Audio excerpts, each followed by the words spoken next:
জন্য মিথ্যে কথা বানিয়ে আপনি এখানে গল্প বানাতে এসেছেন। খবরদার! আমার বংশের নামে কলঙ্ক দিলে আমি লঙ্কা কন্দ কুরুক্ষেত্র একসাথে বানিয়েছি।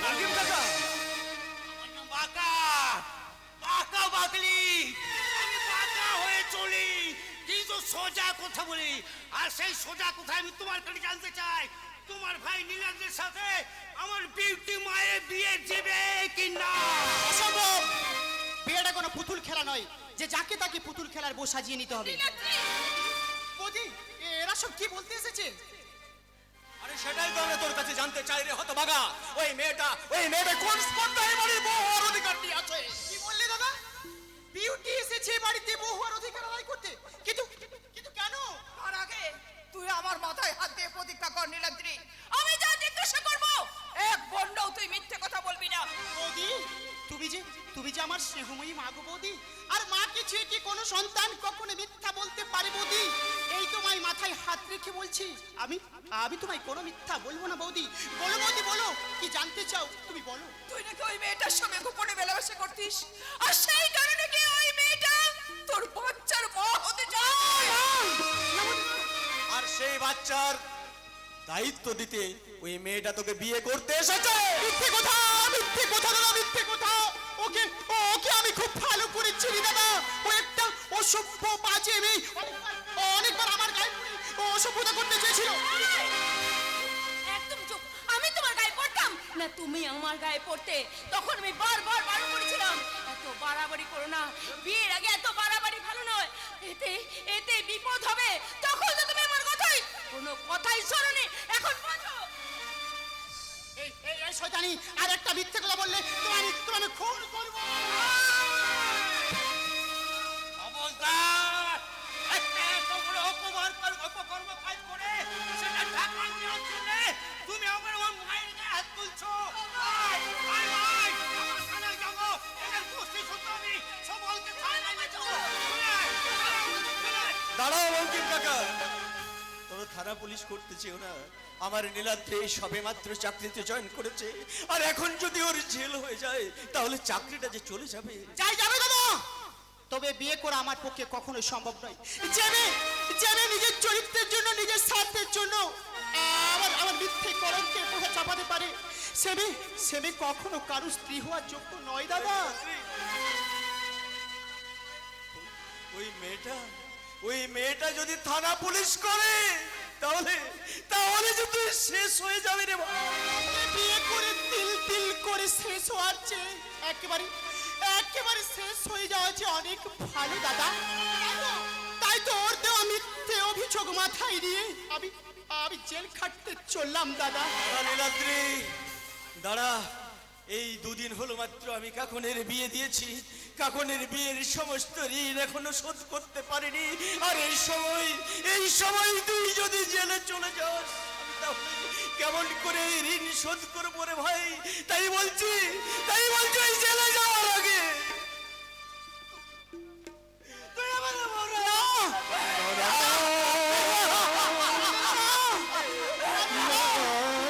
তুমি এমন নিষ্ঠুর কথা বলো দাদা, তোমার জন্য আমি সব অপবাদ সইব। তোমরা বিয়ের আয়োজন করো, এ বিয়ে আমি করব।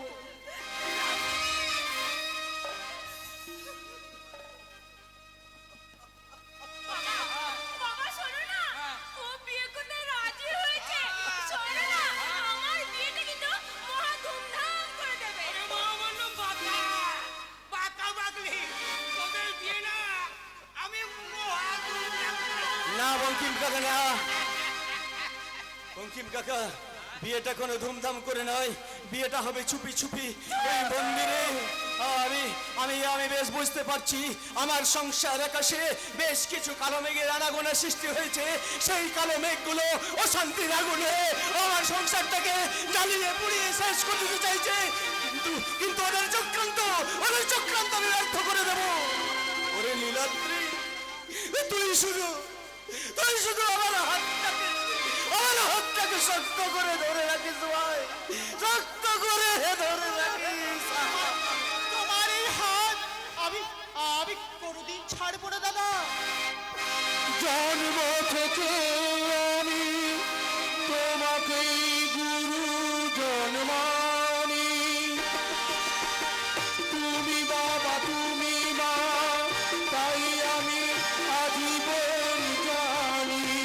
জন্ম থেকে আমি তোমাকে গুরুজন মানি। তুমি বাবা তুমি মা, তাই আমি আজীবন জানি। তোমাকে ছেড়ে কোথায় যাব, তোমাকে ছেড়ে কোথায় যাব।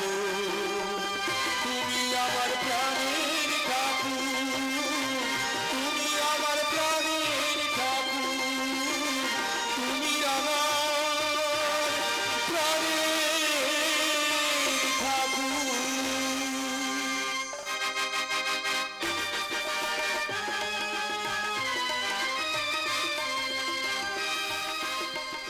হোটেল মনীষার নির্জন কক্ষে আজ আমাদের ফুলসজ্জা। কত সুখ কত আনন্দ আমার জন্য অপেক্ষা করছে, কিন্তু কিন্তু এই আনন্দের ভাগ নেওয়ার আগে রাহুলের করুণ মুখখানা বারবার আমার চোখের সামনে ভেসে উঠছে। আমি স্বার্থপরের মতো একজনের জীবনকে মরুভূমি বানিয়ে আর একজনকে নিয়ে আমি সুখের বাসর সাজিয়েছি। সুখের বাসর গুটিয়ে এবার তুমি যৌবনের আসর সাজাও কখন?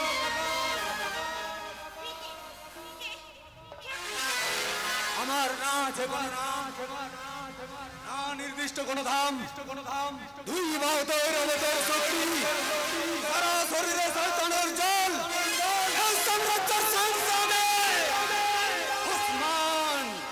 ওসমান আলী নাম আমার। তুমি বেদনার কলি তুমি দাও ভালোবাসা বধূ, ফুল ফোটানোর ছলে আমি ঘরে দেব মধু। সেধে সেধে কেন তুমি মরণ নিলে, কি রয়েছে তোমার ওই চোখের কাজলে? এক রাতের স্বামীকে চিনতে পারলে না? আরে বাংলা একটা আছে না, ফাল্গুনে বিকশিত কাঞ্চন ফুল।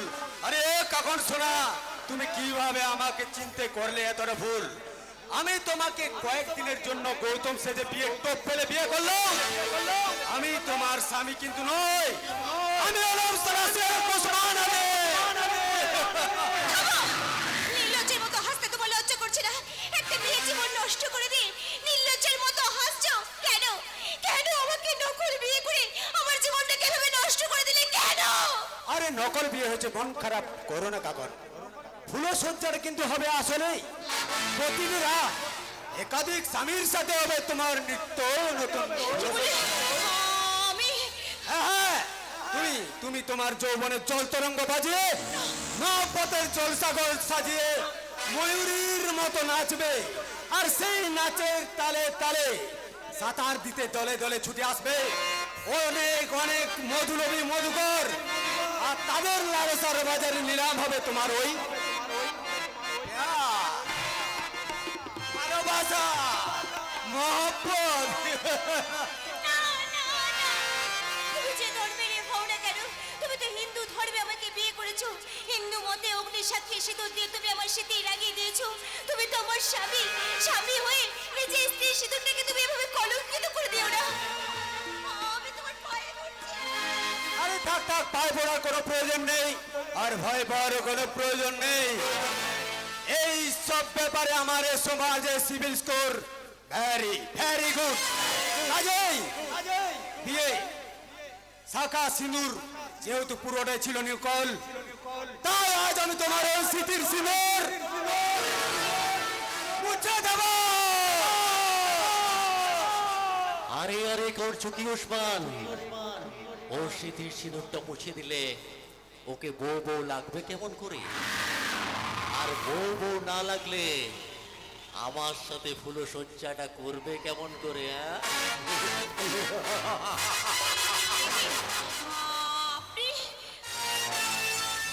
আমি তোমার প্রথম রাতের স্বামী। হ্যাঁ, এখন আমি ভালো করে বুঝতে পেরেছি এই নাটকে আসল ডাইরেক্টর হলেন আপনি।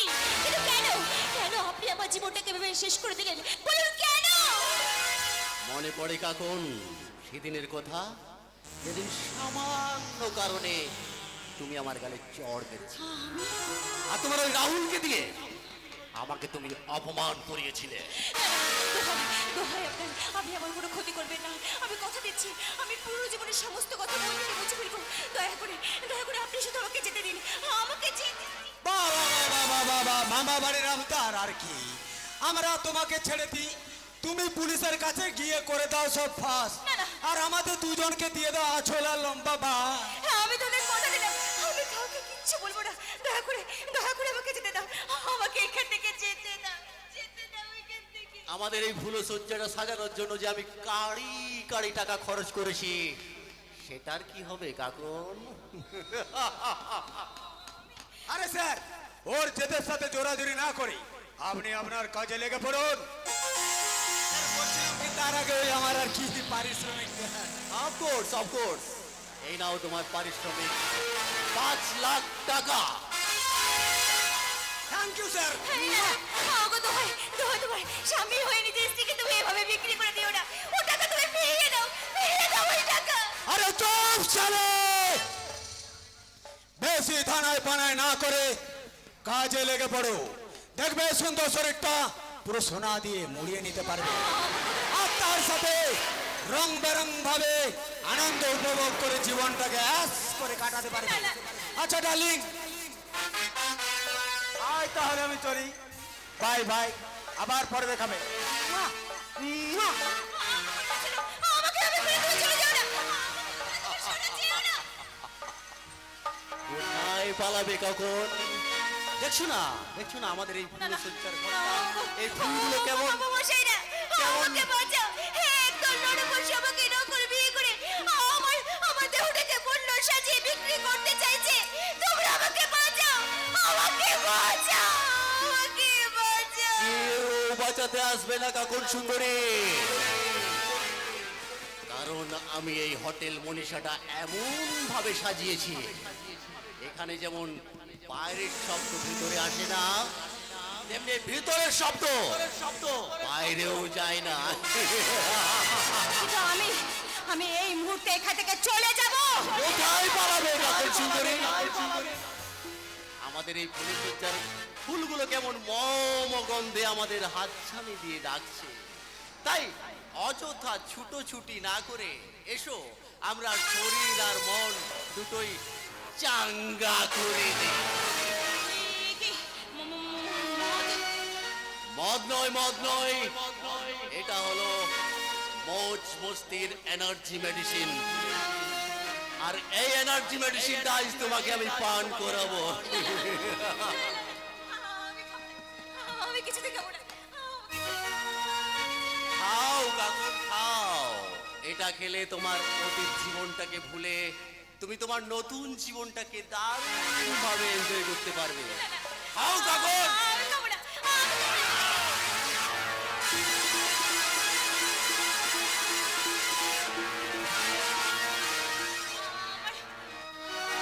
গলা বুক সব চলে যাচ্ছে। আমি আর দাঁড়িয়ে থাকতে পারছি না। আমার মাথাটা কেমন ঘুরছে। কিছুই জ্বলেনি কাকুন, শুধুমাত্র অন্তরের স্বাধীন সত্তাটাকে মুছে দিয়ে আমি তোমাকে পুনর্জন্ম দিলাম। আর আজ থেকে তুমি কাকন থেকে হয়ে গেলে মিস গঙ্গাবতী। এবার নাচো গঙ্গাবতী, এবার তুমি নাচো। নাচবো স্যার, এবার আমি প্রাণ ভরে নাচবো। আমার ভাগ্য যখন আমাকে এই পথে টেনে নামিয়েছে, তখন আর আমি সংকোচের ঘোমটা দিয়ে লজ্জাকে ঢেকে রাখবো না। এবার আমার আশার ফুলের মতো স্বপ্নের কুড়িগুলোকে একটা একটা করে ছুঁড়ে ফেলে দিয়ে আজ আমি বাসর সাজাবো। আমার ফুলের বাসর, আমার ফুলের বাসর। আমি যৌবন পশরায় এনেছি। লুটে নাও তোমরা, লুটে নাও ভালোবাসার মার্কেট। চলেছো তুমি পিছু আমি যৌবন বসরায় এনেছি লুটে নাও তুমি লুটে নাও ভালোবাসার মার্কেটে কেন চলেছো তুমি পিছু আমি যৌবন বসরায় এনেছি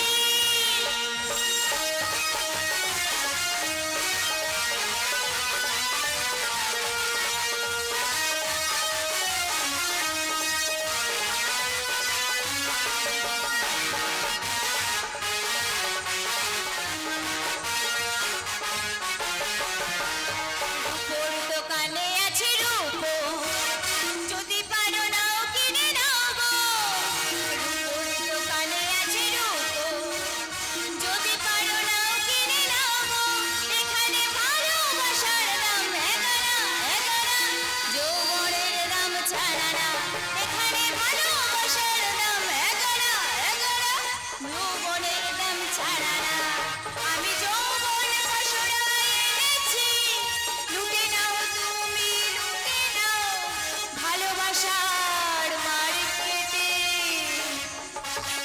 কেন চলেছো তুমি পিছু না! না!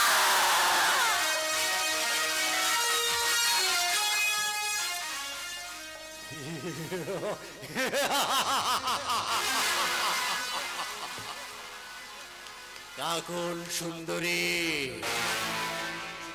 তোমার কারবারে কেরোসিন ঢেলে আমি তোমাকে একেবারে চাতে তুলে নিলাম, চাতে। এবার থেকে তুমি আমার টাইম পাস আর টাকা রোজগারের মেশিন। এই কি আছিস? মেয়েটাকে একটু নজর রাখ, নজর রাখ, নজর রাখ। নজরে নয় সাব, ও লড়কি এত নেশা করেছে যে বেহুশ হয়ে গেছে। আমি ওকে গেস্ট রুমে শুয়ে দিয়ে এসেছি। Very good, very good, very good, very good. ওর দিকে নজর রাখবে। নতুন তো, প্রথম এই জীবনটাকে মানিয়ে নিতে ওর একটু কষ্ট হবে। আপনি বিলকুল সোচবেন না সাব। আপনি যেমনটি চাইবেন আমি ওকে ঠিক ঠিক তেমনটি তৈয়ার করিয়ে দেবো। লেকিন সাব, আমার एक बात है। हमारा एक जिगरी दोस्त আছে साहब, उसको एक नौकरी चाहिए। मेहरबानी करे साहब, जो भी हो एक नौकरी दीजिए। জিগরি দোস্ত? हाँ साहब। তুমি তো আগে বলনি। কি করে বলবো সাহেব, ও তো এতদিন জেলে ছিল। জেলে ছিল? हाँ साहब, एक स्मगलिंग गैंगের হয়ে কাম করতো। একদিন পুলিশ পাকড়ে নিল, ব্যাস 3 সাল জেল হয়ে গেল। আর জেল থেকে ফিরে ওই পথে পথে বেরোজগার হয়ে ঘুমছিল। একদিন আচানক আমার সাথে দেখা হতে বহুত আফসোস করছিল। জেল ফেরত আসামি স্মাগলিং এর হয়ে কাজ করতো। আরে এইরকম লোকই তো আমি খুঁজছিলাম। তাই রগেল, তোমার দোস্তের নাম কি? সে কোথায় এখন? तूफान सिंह। और एक बात याद रखना साहब, ये तूफान যেখানে যাবে कुछ ना कुछ निशान भी छोड़ যাবে साहब।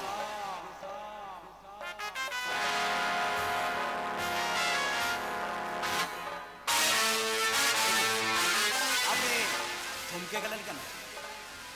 তোমাকে খুব চেনা চেনা লাগছে। তোমার চোখ দুটো আমার ভীষণ চেনা। अरे बांग्ला में कहावत আছে না साहब, রতন में रतन চেনে और सुअर চেনে कुछ। Shut up! আরে গোসা করছেন কেন সাহেব? আরে আমি তো মজাক করছিলাম, মজাক। যাক এসব কথা তুমি বলো, কি কাজ জানো তুমি? सब कुछ साहब, smuggling, kidnapping, murdering and everything साहब। আরে রঙ্গিল, তোমার দোস্ত দেখছি খুব কাজের লোক আছে, একেবারে লম্বা কাজ জানা ডিগ্রিধারী লোক। কিন্তু বাট আই এম সরি রঙ্গিল, এমন ডিগ্রিধারী লোকের জন্য আমার কোম্পানিতে কোনো ভ্যাকেন্সি নেই। লেকিন সাহেব, আপনি তো একজন ড্রাইভার খুঁজছিলেন। আমার দোস্ত বহুত আচ্ছা ড্রাইভার भी আছে সাহেব। জিয়া সাহেব, আমি যেমন ভালো চাকু পিস্তল চালাতে জানি, তেমনি আচ্ছা স্টিয়ারিং भी ধরতে জানি সাহেব। আরে একবার মौका তো दीजिए। এই তুফান সিং কি করতে পারে সেটা তো একটু না, একটা জেল ফেরত আসামির জন্য আমার এখানে কোনো কাজ নেই। আরে সাহেব, जेल खाटा नेता मंत्री लोग देश चलाচ্ছে पब्लिक के लिए काम करছে और इतना बड़ा आपका क्या काम আছে শহীদ তুফান সিং না পারবে সাহেব ঠিক আছে সাহেব আমি চলতা হো দাঁড়াও তুফান সিং, এখানে ঢোকাটা যত সহজ, বেরোনোটা ততটাই কঠিন। ওই রঙ্গিল তোমাকে দোষ বলে পরিচয় দিল, আসলে তোমার কোনো গোপন পরিচয় আছে কিনা সেটা আমাকে তদন্ত করে দেখতে হবে। আর যতদিন না পর্যন্ত আমার তদন্ত শেষ হচ্ছে, তুমি এখানে বন্দী হয়ে থাকবে। এগিয়ে আছে বন্দী কর। এ কি করছেন আপনি? আমার দোষকে अरे तू मौसो दोस्त ये तूफान सिंह को बंदी बनाना इतना आसान नहीं আছে हाँ हमें तूफान सिंह और याद रखना साहब ये तूफान सिंह जितने जावे कुछ ना कुछ निशान भी छोड़ के जावे साहब রুকো এখানে এন্ট্রি নেওয়াটা যতটা সহজ এক্সিট হওয়াটা ঠিক ততটাই সহজ নয় তাই তোমার যার আগে তোমাকে আমরা বোতল বন্দি করে ফেলবো। আরে বাস বাবা, এই সময় তোমাকেই দরকার হচ্ছিল। বন্দি করো ওকে। আরে এই সেই গোরা কাকনের লোকটা না একটা সমাজ বিরোধী মুসলমান তার মানে একে যখন এখানে পাওয়া গেছে নিশ্চয়ই কাকনকেও এখানে পাওয়া যাবে আরে কি হলো তুফান সিং এ ওসমানকে দেখে টেনশন বুঝে বেড়ে গেল। अरे तूफान सिंह टेंशन नहीं ना टेंशन दे नहीं हमारा रास्ता से हट जा नहीं तो तू ही होगा ये तूफान का पहला निशाना তার আগে তোকে জবাই করে খান খান করে দেব।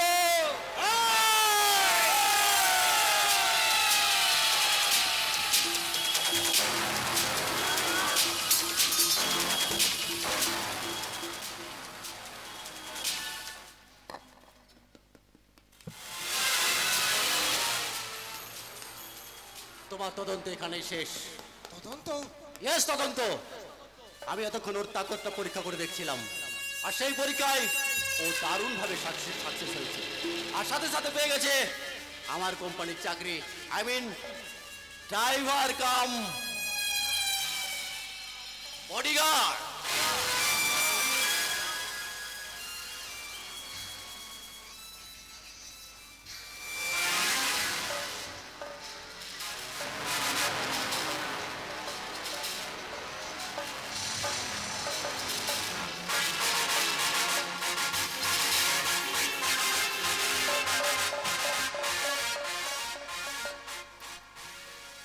ছুটছে আমার হতভাগ্য জীবন গাড়ি ব্রেক ফেল করে অনিশ্চয়তার দিকে ছুটে চলেছে। তাই তো বিবেকের বাম্পারে ধাক্কা খেতে খেতে সততা মানবতা চেকপোস্টের সাইডে ফেলে এ গাড়ি কখন যে কোথায় গিয়ে থামবে আমি নিজেও জানি না। তারা তারা রোহন এত করে বোঝানোর পরেও তুই মদ খাচ্ছিস। তুই কি চাস তোর এই অধঃপতনে যন্ত্রণা বুকে নিয়ে তিল তিল করে আমি শেষ হয়ে যাই? ছি বাবা ছি, এ তুমি কি বলছো বাবা? এ ওখানে তোমার কোনো কিছু হয়ে গেলে তোমার যে এই পাপের সাম্রাজ্য তাসের ঘরের মতো ভেঙে পড়বে বাবা। তোমার পাপের 16 কোলা পূর্ণ হতে এখনো অনেক অনেক বাকি আছে বাবা।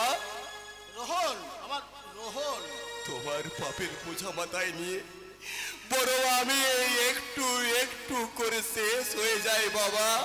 না, এভাবে তোকে আমি শেষ হতে দেব না। এই মদের বোতল আমি ফেললাম। বাবা আমি স্বীকার করছি আমি অনেক পাপ করেছি, কিন্তু সেই পাপের আঁচ আমি তোর গায়ে লাগতে দেব না রে বাবা, তোর গায়ে লাগতে দেব না। তাহলে একটা সত্যি করে কথা বলো তো বাবা, জেঠিমাকে কে খুন করেছে? কে কে কে কে আবার ওই রাহুল রাহুল এই রাহুলই তো বৌদিকে। মিথ্যে কথা, মিথ্যে কথা বাবা, ওটা তো তোমাদের সাজানো গল্প বাবা। আসল সত্যিটা কি বাবা? এতে আবার আসল নকলের কি আছে? আছে বাবা আছে। আজকাল কান পাতলে তোমার অনেক কুকীর্তির কথা আমি শুনতে পাই, তাই তো আমার মনে অসংখ্য প্রশ্ন জাগে বাবা। কেন জেঠিমাকে খুন হতে হলো। আর সেই খুনের দায়ে আমার দাদার এবার কেন সাজা পেল? আর একটা কথা বাবা, 15 বছর আগে জেঠামশাইয়ের হঠাৎ নিরুদ্দেশ হওয়ার কারণটাই কি বাবা? এই হতো বাবা, তোর কি মাথা খারাপ হয়েছে যে যখন তুই আবল তল বকতে শুরু করলি? রহস্য থাকলে সেটা তো বুঝবেই গো ছোট বাবু। সে রহস্য 15 বছর আগে বড় বাবু নিরুদ্দেশ হয়ে গেলেন। কেন নিরুদ্দেশ হলেন তার খোঁজ না করে আপনি চুপচাপ হাত গুটিয়ে বসে রইলেন। এটা রহস্য নয়। তুই আজকাল আমাদের ফ্যামিলি ব্যাপারে খুব বেশি মাথা গলাচ্ছিস মনে হচ্ছে। করবই তো। বড় বাবু যে একদিন আমাকে রাস্তা থেকে তুলে এনে এই বাড়িতে আশ্রয় দিয়েছে, তাই তো তার পরিবারটাকে নিজেই চোখে ধ্বংস হতে দেখে আমার মুখটা ফেটে যাচ্ছে, ফেটে যাচ্ছে। এতই যখন কষ্ট তখন এ বাড়ি ছেড়ে চলে গেলেই তো পারিস। বাবা, এ তুমি কি বলছো বাবা? তুমি কি ভুলে গেলে বাবা? এই হারানদা হচ্ছে আমাদের একজন সবচেয়ে বিশ্বস্ত কাজের লোক। না ভুলিনি, আর সেই জন্যই তো ওকে বলছি কাজের লোক শুধুমাত্র কাজের লোক হয়ে থাকবি। নিজের অধিকারে সীমা লঙ্ঘন করে বাড়ির লোক হওয়ার চেষ্টা করলে ঘাড় ধরে দূর করে দেব। আর ঘর করে দূর করে দেওয়ার কথা বলছেন? আপনাকে আর সেই কষ্ট করতে হবে না। হারানদা, ছোট বাবু, বড় বাবু জেল থেকে ফিরলে তার সঙ্গে শেষ দেখা করে হারানদা, আমি চিরদিনের মতো এখান থেকে হারানদা, চলে যাব। এখান থেকে হারানদা, হারানদা, বললে বাবা যে মানুষটা আমাদের ফ্যামিলির জন্য এত ভাবে, তাকে কিনা তুমি এভাবে আঘাত দিলে কেন বাবা? কেন? নাকি আজ অন্তেই হারানদা তোমার ওই মৌচাকে ঢিল ছুঁড়ে মেরেছে বাবা? এইসব তুই আবার কি আবল তল বকতে শুরু করলি? ও তোকে নিয়ে আর পারি না বাপু। রূপসা, আপনি এভাবে উত্তেজিত হয়ে আমায় ডাকছেন কেন? রোহন কি তোমার কাছে এরকমই পাগলের মতো কথা বলে? হ্যাঁ আঙ্কেল, ও মাঝে মাঝে কি সব বলে উল্টো পাল্টা, আমি মাথা মুন্ডু কিছুই বুঝতে পারি না। এসব কথা তুমি আগে জানাওনি কেন? তাছাড়া আজকাল তো দেখছি ও আগের চেয়ে বেশি বেশি করে মদ খাচ্ছে। খাবে আঙ্কেল, খাবে। ওই যে কথায় আছে না যে প্রদীপ নিভার আগে একটু বেশি করে জ্বলে ওঠে, তাই আপনার ছেলে মদ ছাড়ার আগে ওই জন্য তো একটু বেশি বেশি করে মদ খাচ্ছে। যে কোনো মূল্যে আমি আমার রোহনকে সুস্থ দেখতে চাই, নইলে যে আমি মরেও শান্তি পাবো না। রূপসা, আঙ্কেল, মরেও শান্তি পাবো না। আঙ্কেল,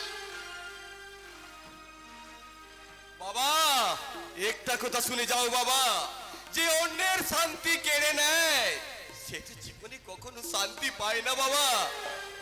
বাই দা ভাই, এই যে রূপসা, কি বললি? প্রদীপ নেবার আগে বেশি জ্বলে ওঠে না অতিরিক্ত তেল বেয়ে আরো বেশি উজ্জীবিত হয়? সেটা কিন্তু সময়ই শেষ কথা বলবে রূপসা। আপাতত বাই। কোথায় যাচ্ছ? Thanks Rupsa, thanks.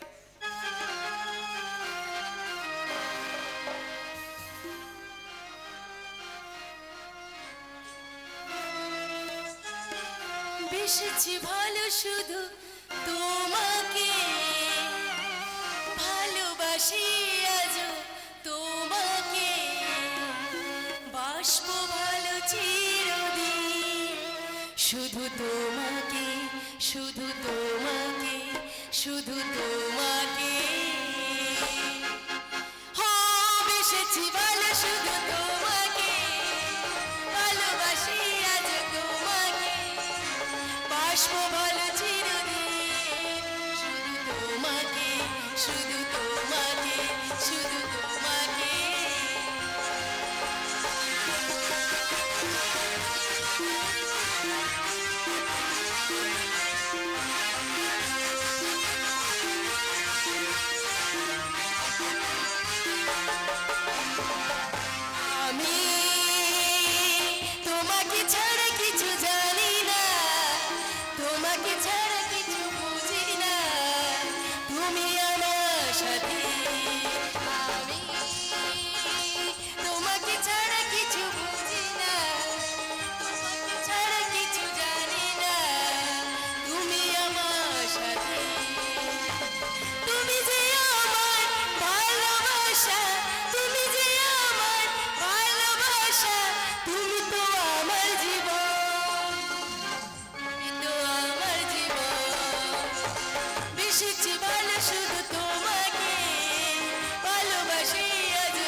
ভালোবাসবো বলো চিরদিন, শুধু তোমাকে, শুধু তোমাকে।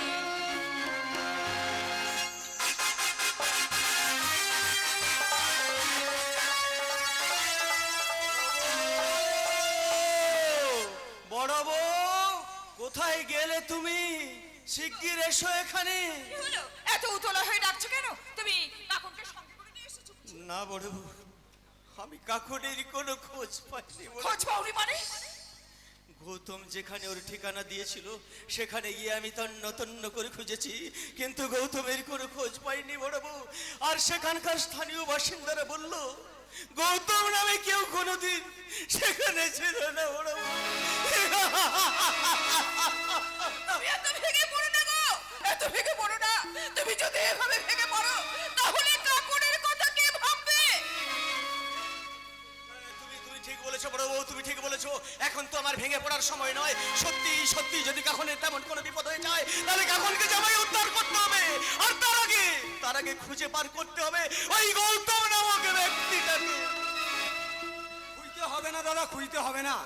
গৌতম নামের সেই ব্যক্তি আপনাদের সামনে সশরীরে হাজির হয়ে গেছে। গৌতম তুমি? আরে নিন নিন নিন, আমায় জুতো মারুন।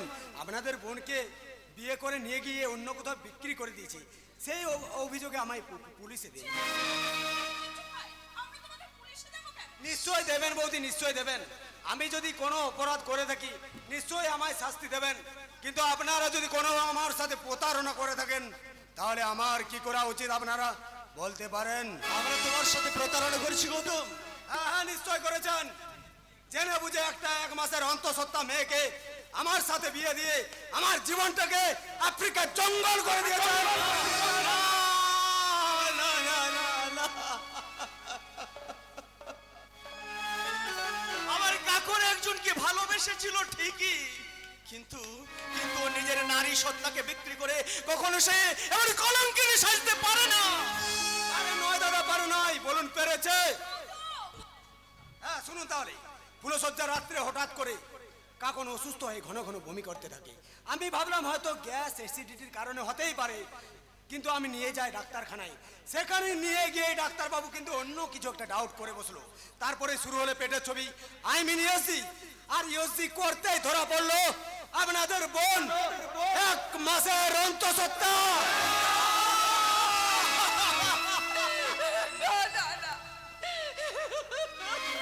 নিশ্চয় আপনারা শিক্ষিত, এই দেখুন সেই ইউএসজি রিপোর্ট।